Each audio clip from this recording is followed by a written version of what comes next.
Good So are you afternoon, starting everyone. off with an introduction, Shashank? Yes, good afternoon, everyone. I, Shashank, on behalf of NEN and Vadhani Foundation, would like to invite you all for this webinar and also introduce our expert. Mr. Sanjay Anandram has 25 years of experience as an entrepreneur, investor, and corporate executive.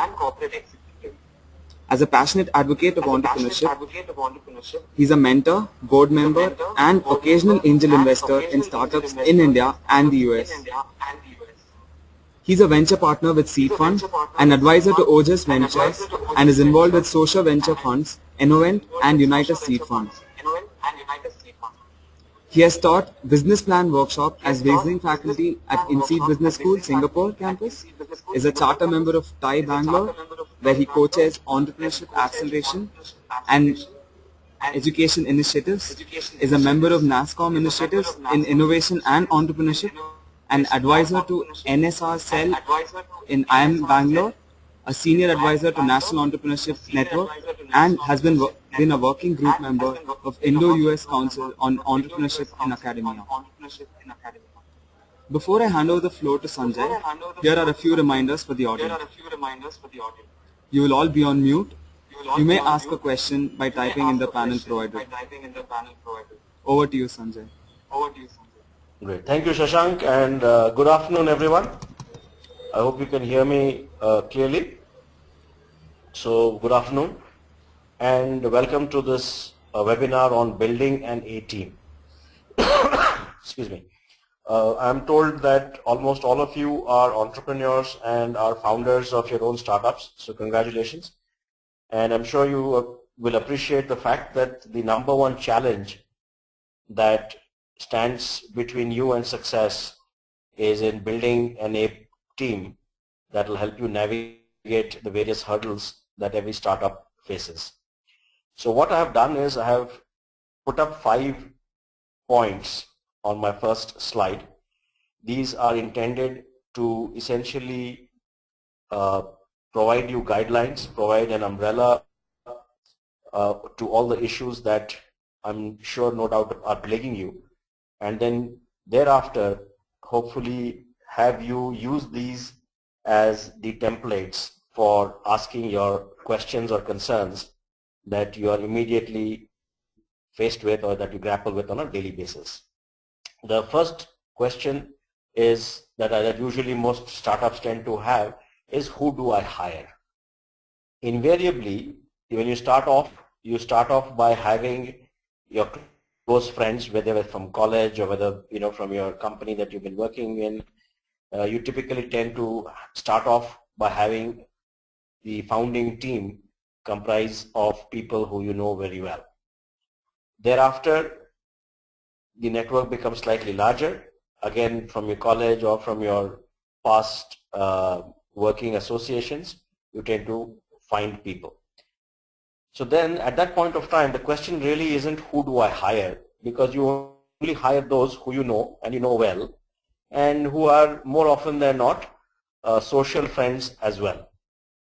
Now here's where the problem starts. As you start evolving, you suddenly discover that, hey, whoever was a good friend of mine, I never really figured out whether he was able to handle things in stressful situations. I never figured out whether he was prone to working very, very long hours, whether he was really a multitasker. In short, you never really evaluated a person before having him or her on your founding team. And as your company starts taking off, suddenly you discover that there are these kinds of issues that crop up. There are ego issues, there are emotional issues, there are chemistry related matters in that two people don't get along, somebody is not good at managing some folks, some people have attitude issues, some people say, hey, you know what, you told me my working hours are going to be from 9 to 6, and therefore it's now 6 o'clock, I'm going home. Some people will have financial difficulties, etc., etc. So the question really then becomes, who do I hire? And the most important question in every founder's mind.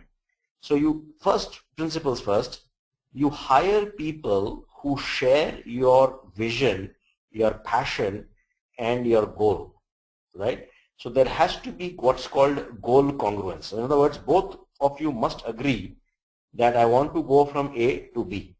That's the first point. So there must be someone who really has the same energy, the same passion, the same belief that yes, this is the company that will help us go from point A to point B. And point A to point B is not in terms of money, but in terms of the activities and the larger objective. The second question in terms of who do I hire is therefore, what kind of a person should I have? What kind of a person? In terms of their value systems, in terms of their culture, in terms of their ability to work long hours, in terms of their ability to take on multiple tasks, etc., etc. And therefore that becomes another important question, right? So while two people are my friends, should I really hire a friend or should I hire someone who is competent, who is capable? All too often we substitute loyalty and competence. And remember, these two are not substitutes. Just because somebody is loyal to me does not make that person capable or competent enough to be part of the company or to deliver value to the company. On the other hand, I could have somebody with whom I don't get along or who is not an easy person to get along with, but is extremely capable and competent in the various tasks that a company is faced with, right?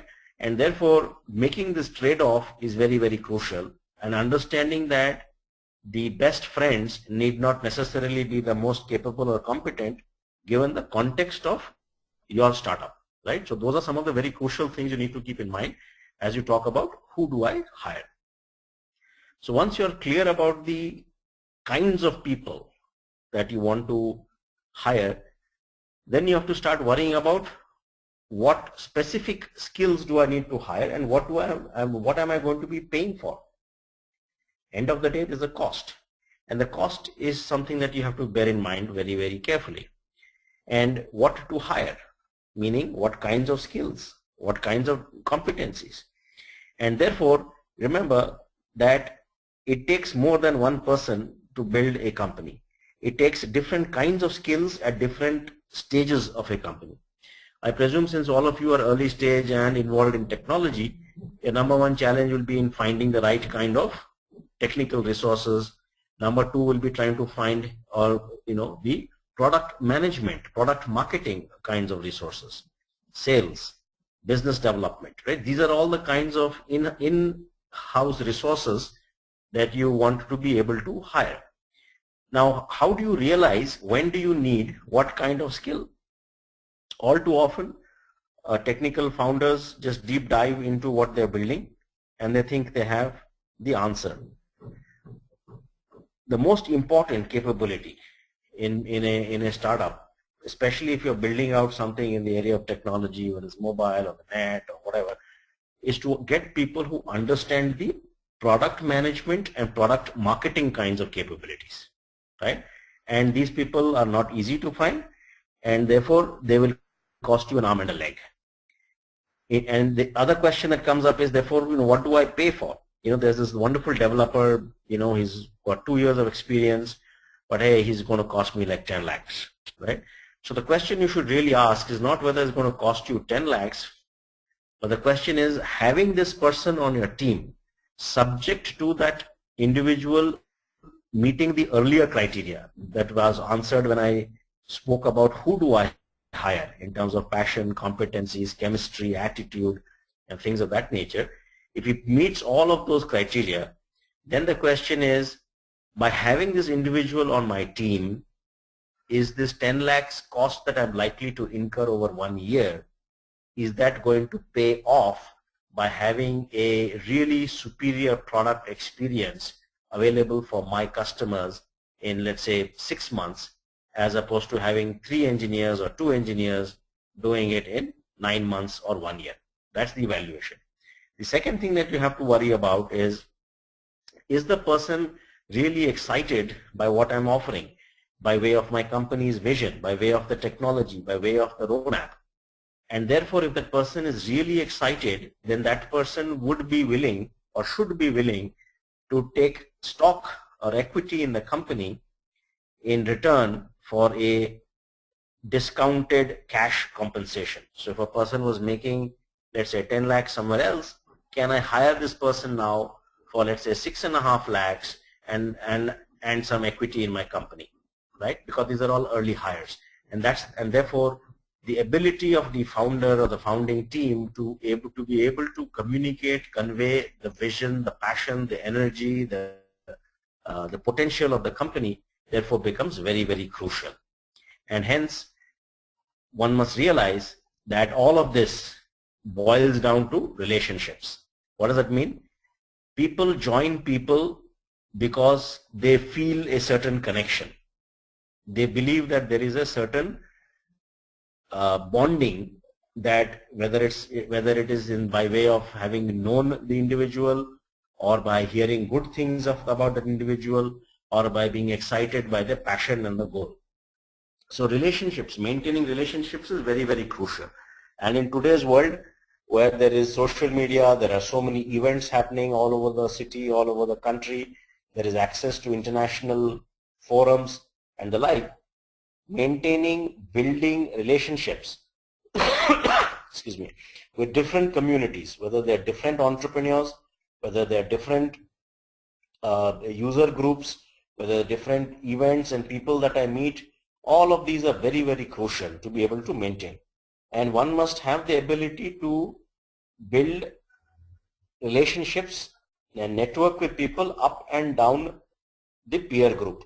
So if I am an engineer and I go and talk to another engineer at another entity, I must also be able to go and talk to a sales guy or a marketing guy. And all these people are available. One meets them at different forums. One meets them at different events. For example, next week there is the NPC in Bangalore, which is a large, the product conclave. There'll be lots and lots of people there. The question really is, how many of those people have you networked with? And thereafter, how many have you gone and met? Because only after meeting people do one realize that yes, this person is good, this person has the same kind of attitude that I like, has an appreciation for the technology that I'm building, etc., right? So, and leveraging social networks and other networks become very, very important. And so this is especially true in India, where we are not known for our for being outgoing, for networking with people, for building relationships with people that we don't know. And it's very, very important that we learn to build that. And therefore, if you have the right kind of people in terms of the goals and the chemistry and attitude, you know how to be able to compensate them, what kinds of skills that you wish to bring on board, and you were able to maintain relationships, then what happens, the chances of attrition start dropping. People who join you for money will also leave you for money. And most people leave companies not because of compensation. Most people leave companies for two reasons. Number one, the boss, and number two, the kind and quality of work that they're doing. So if it is not a learning environment, it is not a challenging environment, it is not something where my own profile is getting enhanced, right, then there's going to be frustration. If my boss isn't somebody I enjoy working with, if my colleagues and teammates and the workplace is not enjoyable, you have a problem. So there is always, it is easier to fix the issue of the boss and fix the issue of the learning and challenging environment for people than it is to keep throwing money at the problem, because that is not a solution, because that results in a never-ending spiral. And unless you have access to large amounts of money, that is certainly not something that is advisable. So being able to respect somebody, treat them fairly, treat them with the right kind of transparency, right? All of these things become very, very crucial in being able to manage attrition. And what's the training that one is providing? Because for most people who start a company, they have never recruited anybody in their lives. They have never managed a team of 10, 20, 40, 50 people. So how do you expect somebody to manage this all of a sudden? What is the investment one is making? By way of either sending them to a training program or going and meeting mentors outside, by going and talking to industry experts, going and talking to former bosses and others in larger companies and asking them, hey, how do I manage people? What kind of process do I have? So essentially that becomes a leveraging of the relationship that becomes important for one to be able to manage issues of attrition and the like. And therefore it's very crucial that you think about using every single opportunity for building the relationship, for ensuring that you are investing in the growth of your people, and therefore giving people who are unhappy, for example, an opportunity to come and express their unhappiness. What is the forum in the company where somebody is not happy? How does one therefore create a culture of transparency? How does one ensure that there is no politics in the company? So all of these are serious managerial challenges that need to be thought of at the very beginning of the company setup itself. Why? Because these are all foundational infrastructure, soft infrastructure issues of a company. The hard infrastructure is your office building and your computers and your servers and stuff like that. The soft infrastructure is the people and the culture and the process. And very, very crucial, because this is what is going to be the foundational elements for your startup, for your company. So what is it that you are doing to be able to create this right environment? For example, what is the position of the company with regard to, let's say, paying bribes? What is the position of the company with regard to customer service? What is the position of the company with regard to treating employees who have problems? What is the position of the company with regard to responding to queries, right?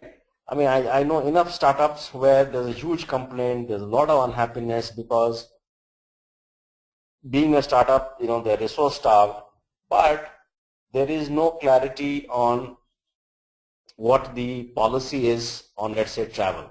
Is my phone bill going to be reimbursed or not? Is there medical insurance available to me or not?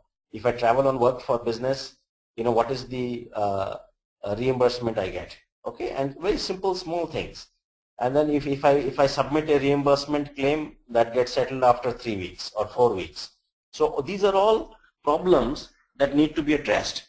I'm not saying that you have the money to be able to pay it immediately, but be open and transparent and tell people, hey, I have a financial issue right now, there's a cash flow problem.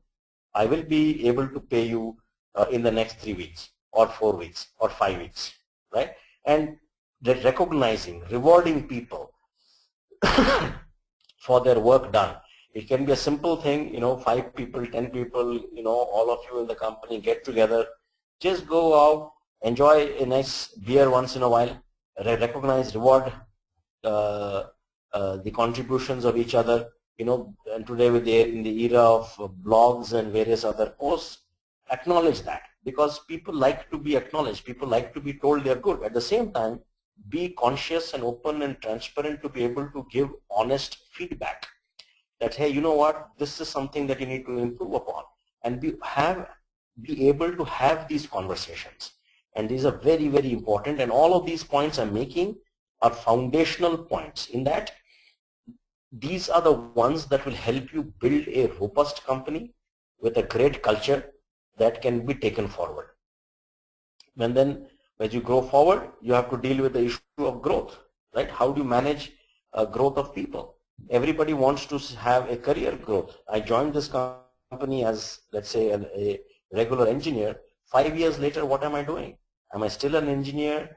So therefore one has to understand aspirations of people. Some people want to remain engineers, some people want to become managers, others want to do marketing, somebody else wants to do something else, whatever it is, right?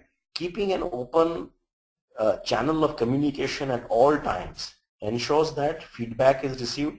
More importantly, feedback is taken, is understood, and action is taken based upon the feedback received from the employees. And then you have to be able to have conversations with the employees and telling them, look, this is the step forward, this is the game plan, this is how the company is going to grow, And as it grows, these are the opportunities that are likely to open up. And which one of these do you think would you be interested in? Why do you think you'd be interested in this? Do you think you have the skills and capabilities to add value there? If not, what kind of training do you think you need? So the entire process of dialogue is absolutely crucial and important. Okay? Now moving on to the next slide.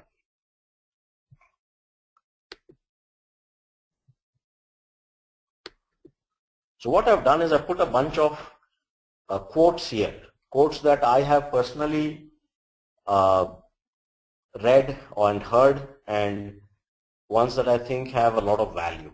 And it's important that I sort of very quickly go through these, and you'll appreciate the value of these.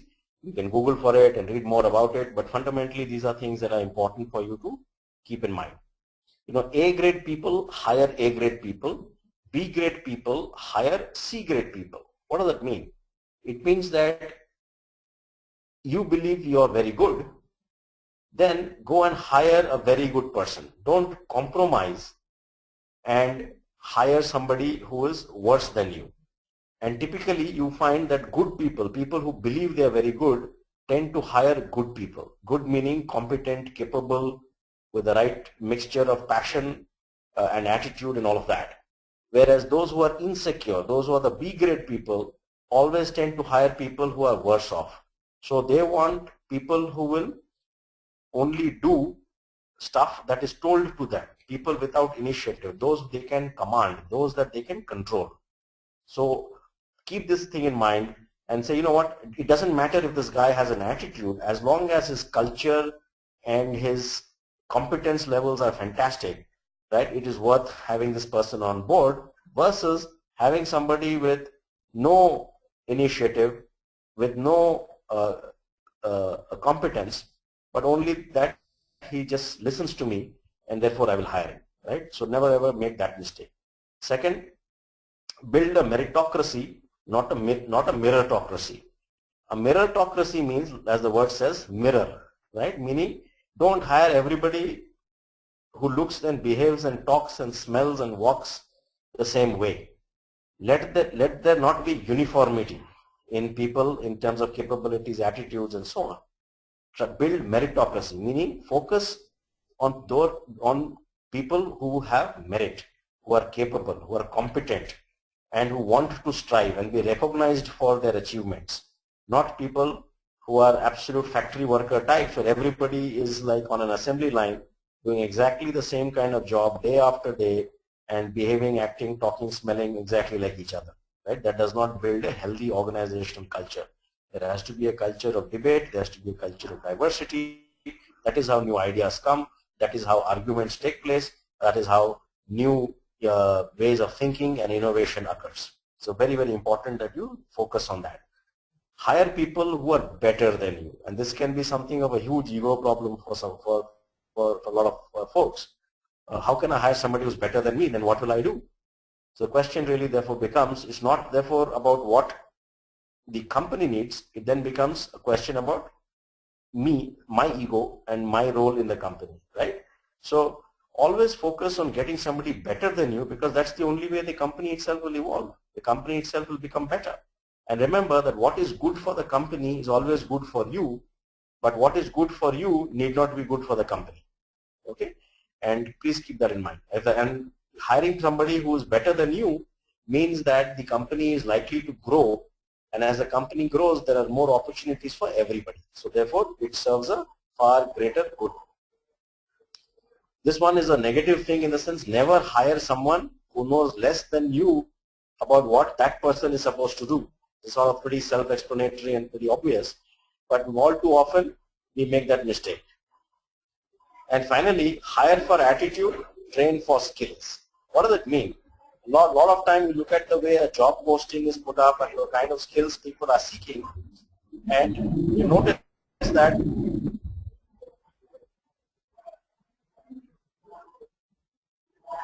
excuse me, there's a flight overhead. So hire for attitude. And attitude means what? Somebody who's gung-ho, somebody who's a go-getter, somebody who's passionate, who's driven, who wants to make a task happen, who's not afraid of putting in long hours, who's coming up with new ideas all the time, who's willing to sweat it out and make things happen, that's the kind of person you want. That's the kind of person with the right culture, the right value systems. That person can be trained for skills. Looking for the exact skill is very likely you will not find, because there is nobody who's an exact fit from a skill standpoint alone who meets your requirements. Look for the right, competent, capable, culturally and value system wise fit person, okay, and then you can always train people. You know, we've had people who moved from mainframe computing to Ruby on Rails kind of programming, people who moved from, you know, one domain to another domain, all because they had the right attitude. And therefore it's very, very crucial that you keep that aspect, that mindset alive. No, don't look for the perfect solution, because that does not exist. So the real question therefore is, these are the quotes from some others. I would love to hear what your own quotes are as you make your own journey. Okay? And then moving on, there are some other upcoming webinars, etc., that I think Shashank will talk about. So I stop my thing here and I'll open up for Q&A. And you know, I really hope that you have your own questions and concerns that you wish to be responded to. Thank you very much. Let's begin with the question and answer round now. I just have a request, Sanjay. I'm getting feedback from the audience that my voice is echoing. So if you can hear the question, what I'm saying, can you please repeat it before you're answering? Okay. Okay. The first question is from Sunil Bansal. He says he's an aspiring entrepreneur who's working on an idea. So he has got 2 senior industry folks advising him, but none of them are investing or working full-time with him. He intends to launch his company in the next 3 months, but he's not able to decide whether he needs co-founders or just employees. Can you suggest him some options for this? Yeah. So the question really is from Sunil Bansal. He wants to know, he's about to launch his company. He wants to know whether he should be bringing on board co-founders or employees. He has 2 senior industry executives advising him, but they have not expressed any willingness to join the company yet. Is that right? Is that the right question? Yes, it is. Okay. So the response to that, Sunil, is this. Don't worry about nomenclature, you know, whether it is a co-founder or a, you know, the first employee or whatever. The important thing is, what is the role and responsibility that these individuals will have? Will they be part of the journey? Are they going to be order takers, or are they going to be part of the team that decides the destiny of the company? Those are the things that you need to answer.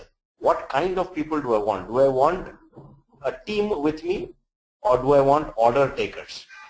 Right? So if I'm going to take the analogy of a cricket team, there is no point in being a captain if you don't have 10 other guys with you. And it takes the effort of all 11 for the team to win. So you have to think about it that way. So this is not a game where there is one person directing. So there is not it's not like the army, you know, where there is one general and then you hire 2 guys to go out there and do all the fighting and shooting. Everybody has to be there in the trenches. Everybody has to fight, and everybody has to apply their brains and their energy and their knowledge to making the company succeed. That's the kind of people you want in the early days.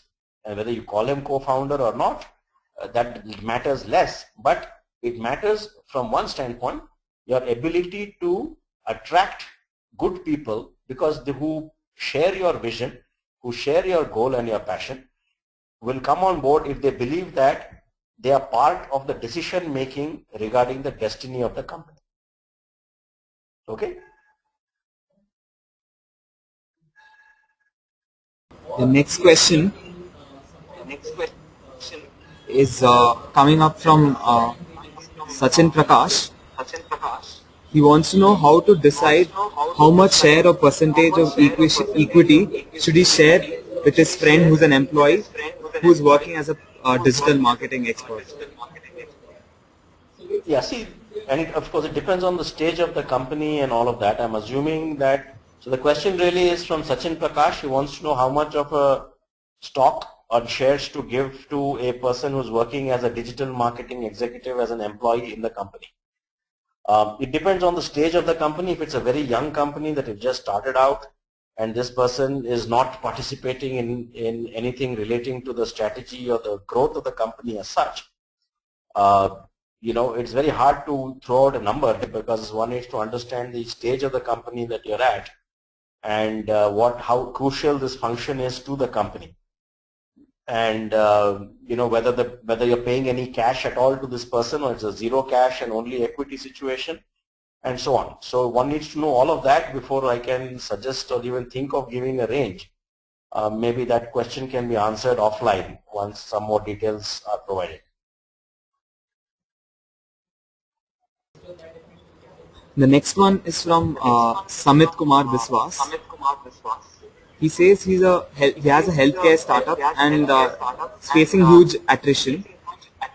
They have taken freshers from IIMC and IIT KGP, but are unable to hold them back due to irregular cash flow. So he wants to know what else can he do to retain them in his company. Yeah. So the important question is this. The question really is from Samir Biswas, who's running a healthcare startup. He's hired people from IIM and IIT who are not staying with him because of irregular cash flows. The question really to answer is, why did these people join the company in the first place? What was the story told to them at that point? And was that story exciting to them? Was the story that, hey, you know what, we're going to change healthcare? What was the story? Is that story still valid today? And yes, some people will leave because of irregular cash flows, because they have financial commitments. There is competition that is poaching on good talent, no question about it. But there are others who are staying in the company. The question is, why are they staying? And that is something that needs to be answered. It is not an easy question to answer, I admit, but one has to get to the root of it. So if my business is not doing well and there's only so much that I can do to hold people back, that's a reality of life. Nobody's going to stay with me forever because everyone has their own financial commitments and other aspirations in life. And therefore, what do I have to do to be able to get some regularity in cash flows into my business? Should I raise investment? Should I take a loan? Should I do something? Can I grow my sales? What is it that I can do that will enhance my cash flows? Number one. Number two was, as I mentioned earlier, why did the people join in the first place? Is that story still valid? Was the reasons given to them at that point still true? And third, the people who are staying back, why are they staying back? What do they see in the company that the others don't? Puneet Agarwal has this next question for you.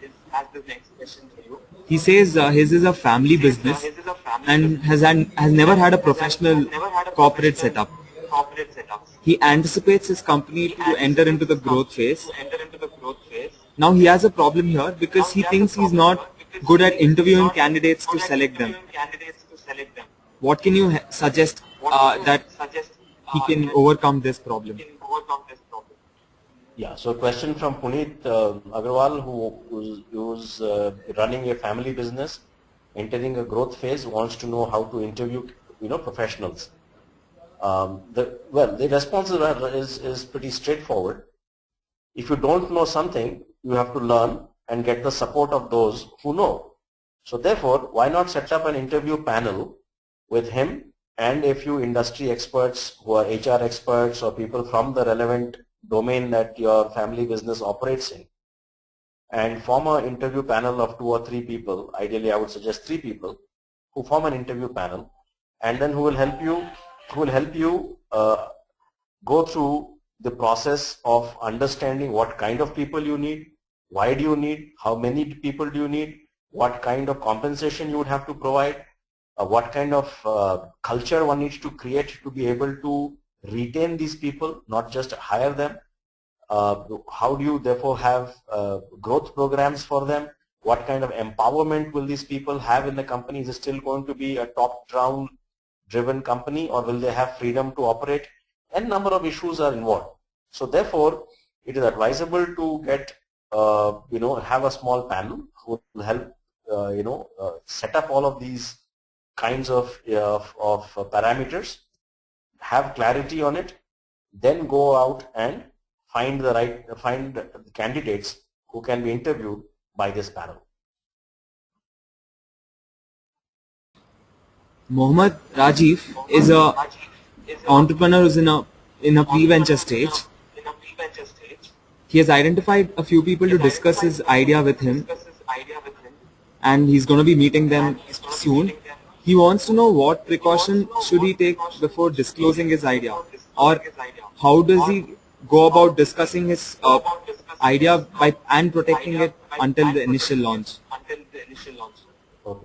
See, unless you have something really path-breaking, so the question really is, how do I protect my idea when I'm going to be discussing it with a few others? The response to that is, there is no idea in the world that cannot be copied and launched by anyone else. So the real competitive edge you have, the protection you have, is in the execution. How quickly and how innovatively can you execute? So unless you built a path-breaking algorithm or you found something really unique, then it is not in your interest to hold anything back in discussions with others, because you want the best people to join you.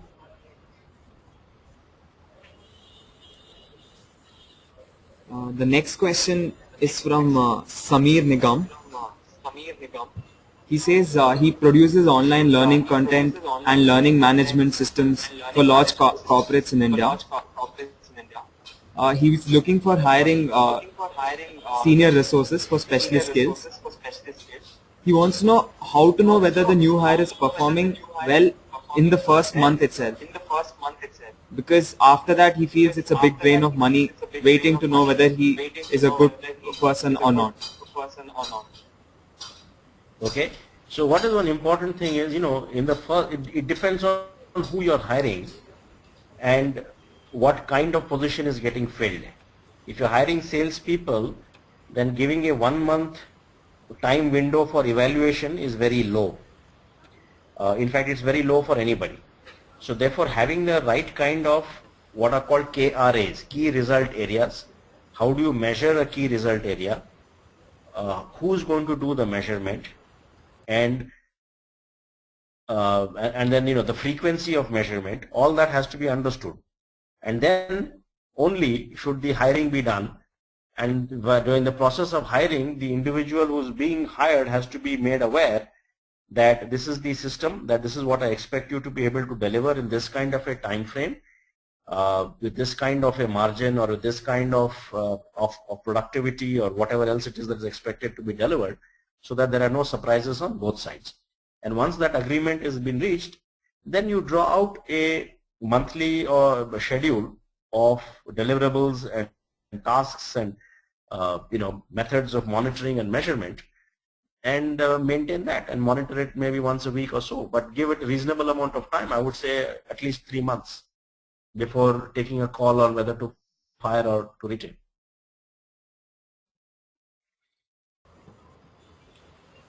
Rahul Banka has this next question for you. He wants to know what are the key terms of employment that should be agreed with your team. Well, the key points of employment are pretty straightforward, right? You have a standard agreement that will talk about the compensation and so on. Then it talks about what is the benefits to the employee. Is there a medical policy? Is there a travel policy? Is there a vacation policy? Is there a whatever else, right? A reimbursement policy, etc. Is there a stock option plan? Is there a non-solicitation clause? Is there a confidentiality clause? Is there a conflict of interest clause? Right? These are all the standard clauses.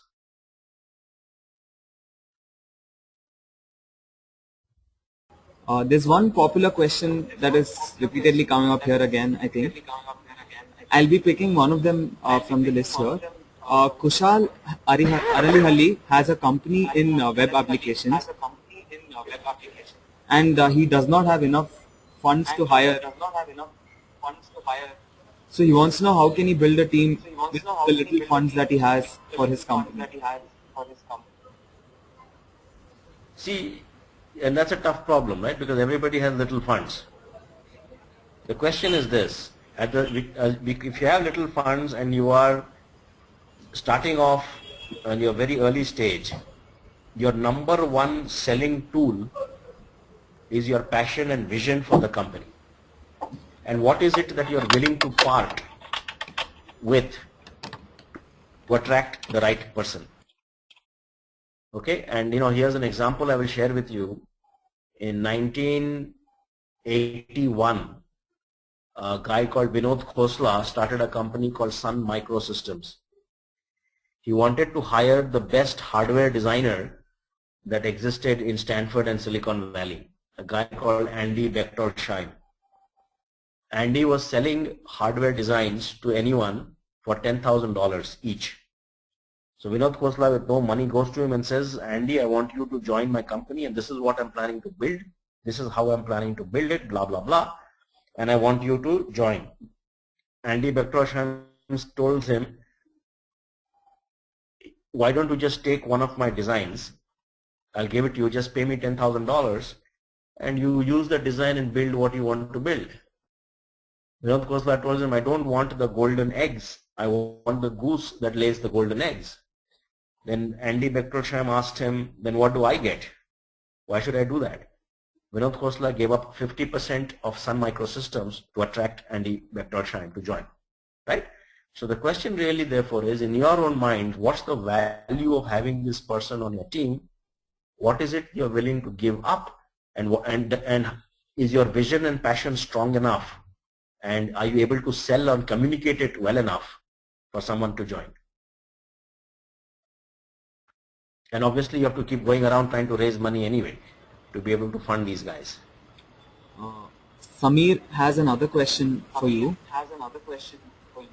He wants to know how useful are portals such as Times Jobs, Naukri.com, etc. for hiring your team? Or should you be hiring them after interacting with each other in person? Your initial hires, right? I'm saying your initial bunch of people that you want to hire, your core team as it were, should come from referrals and through networks.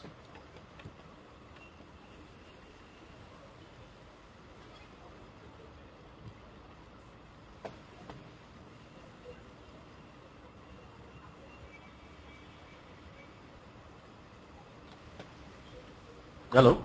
Yeah, can you hear me? Yes. The next question is from Varun Rai. He's currently working in a software development company and plans to start his own software development company. But since he's not doesn't have funds and he cannot do the hiring, so he wants to know whether is it a good idea to leave his current job, take the hit and start finding projects and invest that money for hiring, or should he play safe and try taking projects and build the team while he continues his current job? Yeah, see, while you do your current job, you have to also look at your agreement with your employer, right? Does your employment contract have a conflict of interest clause that says that whatever you're doing should not be at conflict with your current employment?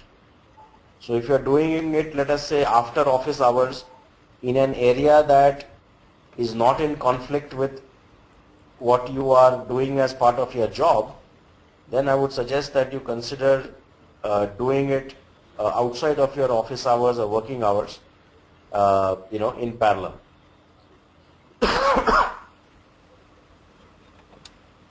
We'll be taking the last two questions for the day. The penultimate one is from Sachin Taneja. He says he's got two companies shortlisted for his web application project. Company A is a 4-people company who takes small projects and have quoted 2.5 lakhs for it.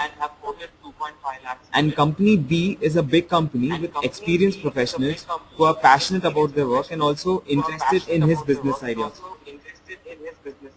They want to work on his idea. I'll help him in developing his business. But they have quoted a huge amount of rupees 19 lakhs and are also seeking equity in lieu of it. So he wants to know whom should he be going with ideally. Yeah, ideally he is with somebody who shares your vision, your passion, and has a long-term view of the business. Obviously, they have to be capable and competent as well, right? I'm assuming they are equally capable and equally knowledgeable and so on. If all that is true, and they believe in what this guy is trying to do, then it is important that you engage with them, that you get them to see your passion and part with equity. I gave you the example of Vinod Khosla and Andy Bektosham. Part with equity, because having a great team that stays with you for the next 4-5 years and helps you build something fantastic is worth it. Obviously, you will negotiate on the quantum, but essentially I'm saying from the standpoint of principles and from the standpoint of a model, that would be the direction to go. The last question for the day is coming up from Bharat. He wants to know whether a co-founder is really necessary for all the startups for it to grow and become into a big venture. Like I said earlier, it doesn't matter what the nomenclature is. What matters is whether a person is a co-founder or not a co-founder is a matter of name. The question is, does he have stake in the company? Does he share that? So who's going to be doing all the work? So it is not necessary that every company should have a co-founder. What has been found is that it takes more than one person to build a great company, and therefore you need a team to be able to build something worthwhile. Thank you very much for that interesting session. Thank you to all our attendees for participating in the webinar. We are glad that the questions kept coming in, but due to a lack of time, we are unable to answer them all. Now, if there are some more questions, we can handle that, yeah? Fine. I mean, there are quite a few questions here. And Okay, go ahead. Do it. I'm happy to spend another 10 minutes. Okay. So go ahead. Okay, sure. Viral Shah has this question for you. Like you mentioned that hire someone who knows more than you. He wants to know, how do you deal with such employees and how do you train them? How do you train them? Yes, as in working. I mean, I'm believing that he wants to know, how would you build a good professional working environment with them when you know that they know more than you? See, but professional working environment has got nothing to do with the knowledge. Knowledge is required in execution of a particular task or a job. And every person does not know what the other person does, right? I mean, you don't know that Sunil Mittal, who runs Airtel, is not an expert on running networks. He has a chief technology officer who knows more than him. His head of marketing knows more than Sunil Mittal on how to do marketing for telecom. Similarly with Mukesh Ambani, similarly with everybody else, with Azim Premji and Narayan Murthy and everyone. The question is, how do you hire these people? How do you create an environment that gives them the freedom to execute? And what it means is, you should be aware. I need not know at an atomic level what is happening, but I should know at a high level, and I should know what are the expected outputs of every job and every task. And that is very simple for me to be able to use to manage. Then I have to create the right kind of environment and culture for these people to work, so that they give off their best. There must not be any politics, there must not be any petty stuff, there must be transparency in communication and things of that nature. So all these are managerial skills. They've got nothing to do with the knowledge of any one individual or the other. The next one is from Amit Raje. He wants to know, how does one do a trade-off between long-term stability when compared to short-term deliverability while building a team? Yeah, look, the long term is nothing but a series of short terms, right? And therefore, if that is true, then the kind of people that you want to stay with should be culturally tuned to the company, number one, meaning they must share the goal of the company. Number two is they must be competent and capable people, meaning each one is good at what he or she does.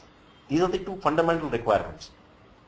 And if both these requirements will be met, somebody will stay with you for some time, somebody will leave in a short period of time because there are other reasons and other aspirations that they may have. But don't compromise on fundamentals. Puneet Agarwal has the next question for you. He wants to know, are there any ways in which you can judge the attitude of a person at the interview stage itself? Yeah, so the attitude of a person is judged through many ways, right? Obviously, when you do the interview, you can, you can ask the kinds of questions, put them under pressure, all of that. Number two, do what is called a due diligence. Speak to their friends, speak to their former employers, speak to their, if you look and see if you have connects on the social media, on LinkedIn and other places. Send mails to people and get a reference on this person.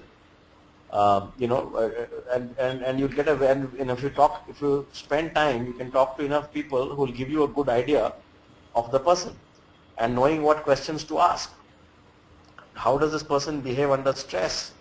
What has this person's real experience been outside of the resume?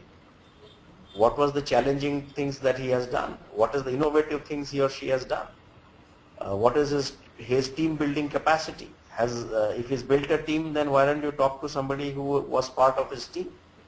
So that's the kind of way you would do to find out. The next question is from Rahul Banka. He wants to know that what he believes is that guys with an enterprising bent of mind are really rare. He wants you to suggest some forums where he can interact with such professionals whom he can bring into his company. Yeah, so his point is right that enterprising people are rare. Most people are happy working for somebody else.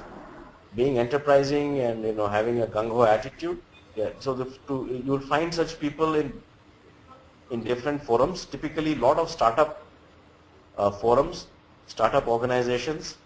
Whether it is the larger ones like TiE and so on, or the younger ones, or the smaller ones, whether it is your startup Saturdays, your coffee clubs, your protos, and bunch of startup events.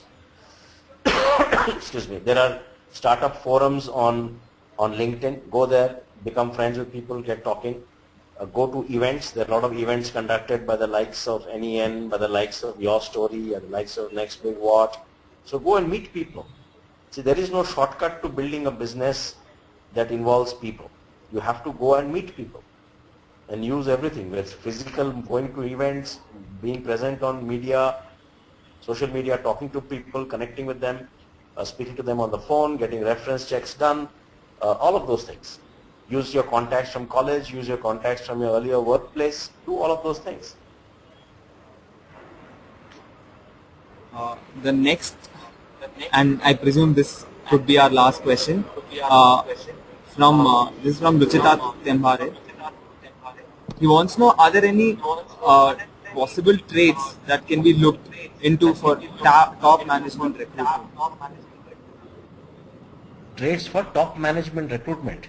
Yes. Probably what he means to say is what could be the possible trait that should be looked into for top management recruitment? Okay. So I think I'd mentioned some of that, right? In terms of, does this person have a long-term vision that is in line with what this company wants to achieve? Is there a cultural fit in terms of value systems, in terms of ethics, in terms of treating people with respect, things of that nature? Is there the congruence there? Second, can this person handle teams? How good is he or she excuse me, in being able to attract talent? in being able to manage talent, in being able to grow talent. How